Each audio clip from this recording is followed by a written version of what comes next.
Migrantes irregulares, un camino de alto riesgo es el tema que tocamos hoy aquí en Ruta 44 y quisiera preguntarle al cónsul regional de Prensa y Cultura de Estados Unidos en Guadalajara, Madison Conley, este tema nos has descrito que el principal problema es el clima, sobre todo en esta época, en la época de invierno, pero en el verano sería la otra parte del clima extremoso y más preocupante, ¿no?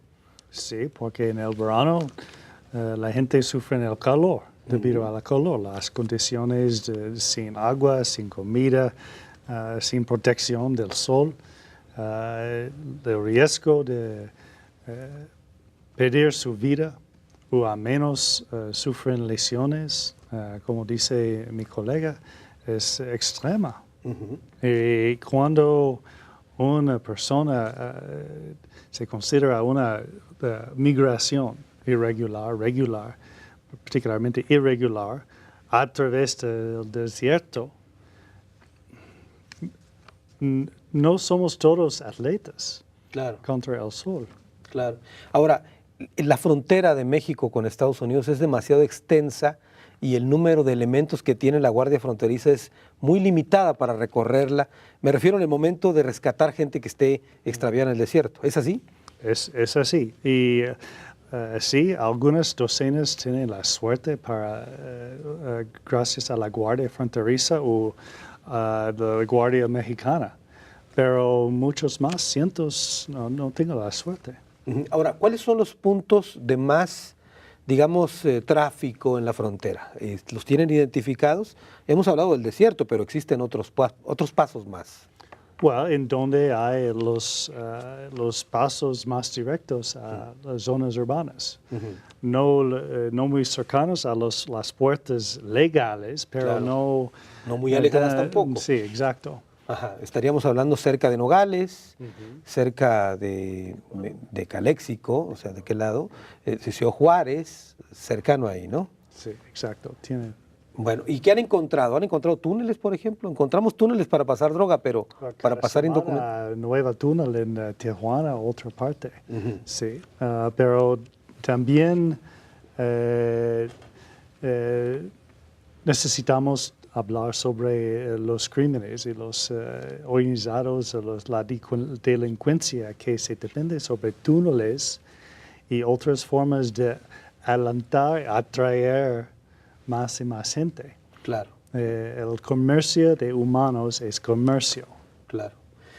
Maestro Alfredo Gareda, ¿por qué no hablamos un poco más, digamos, si tiene usted datos, respecto al modus operandi de estas personas que secuestran, por ejemplo, en la frontera, los retienen ahí y luego extorsionan a familiares? Con mucho gusto. Déjeme comentarle en el tema anterior, en este momento se tiene en la frontera detectados y vigilados 169 túneles en existencia.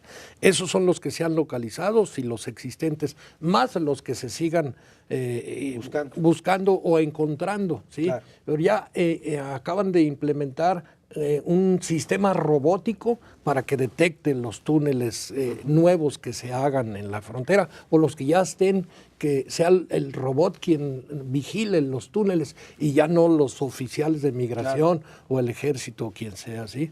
Atendiendo a su pregunta, sí, desde luego le comento, hay muchísimos temas del tema migratorio que pudiéramos implementar, pero yo soy un ambicioso y un aspirante a encontrar soluciones, porque si bien tenemos muchos problemas de diferente orden, yo creo que una de las visiones de esencia es el respeto a la ley, ¿sí? Mientras el mexicano no entienda que tenemos que respetar nuestra legislación y las legislaciones de los países vecinos al norte, al sur, al este, al oeste, y mientras nuestros vecinos al sur no entiendan que hay que respetar la legislación mexicana, que no debemos aceptar indocumentados o no cruzar la frontera sin las autorizaciones. Es decir, estamos violando la soberanía del Estado mexicano, los que vienen del sur, y nosotros estamos violando la soberanía del Estado americano, los que entramos sin visa a los Estados Unidos. Yo creo que aquí lo que necesitamos es un tema de educación, es un tema de formación y es un tema de respeto. El orden conduce a Dios. Y en Guadalajara, en broma decimos, y el desorden a San Juan de Dios, ¿sí? Enrique. Sí, yo creo que difiere un poco a la postura del maestro, porque es una visión pues como un poco sesgada, porque y realmente hablando por ejemplo del Tratado de Libre Comercio que se tocó en temas pasados, es como muy particular que exista libre flujo de mercancías. Es que así es como el sistema productivo mundial está hecho hoy en día, ¿no? Claro. Las mercancías y los capitales Sí tienen el concepto de soberanía, como lo indica el maestro, no existe, porque el capital y la soberanía, el capital y la mercancía entra, ¿no? Y no existe este concepto de Estado-nación y soberanía. Sin embargo, con las personas sí existe. O sea, con las personas sí hay una restricción de paso. Entonces es como una manera perversa de hablar de flujos, porque es eso, las personas sí, para las personas sí existe un Estado soberano donde hay políticas migratorias, donde solamente los que pueden hacer, los que tienen capital detrás, que es uno de los requisitos fundamentales para uno tener un documento migratorio, que certifique o que abone que no vas a quedarte en el lugar donde vas a ser turista o vas a tramitar tu visa de trabajo, pero se le restringe a aquellas personas que por las distintas condicionantes socioeconómicas o de estructura del Estado-nación donde vive, no se les puede conceder el documento. Entonces, para mí, como hablar de soberanía en este mundo neoliberalizado, creo que es hasta un cierto punto, pues ahora sí que sesgado, ¿no? Muy bien. Y si quiere, después de la pausa le contesta. Tenemos que hacer el último corte y después del mismo tendremos las conclusiones sobre este tema.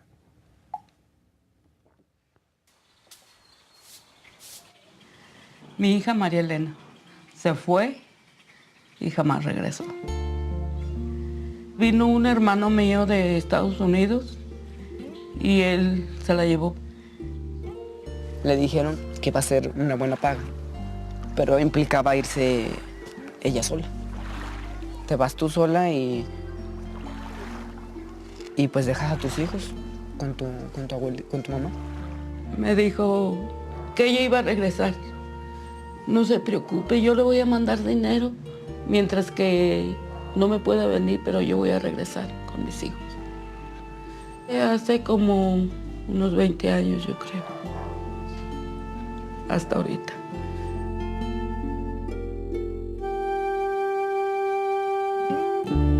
Mi hermana tenía 1 año y medio, mi hermano tenía 2 años y medio, tiene 3 años y medio.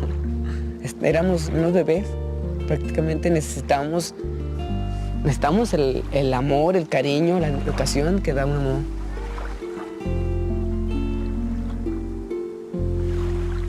Siento una necesidad muy grande de verla y saber que está bien y de abrazarla, de sentir el abrazo de una mamá.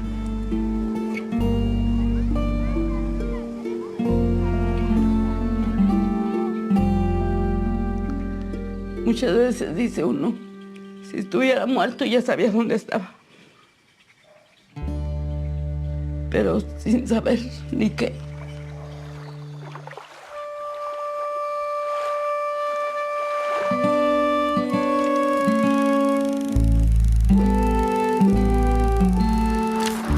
No más cruces en la frontera.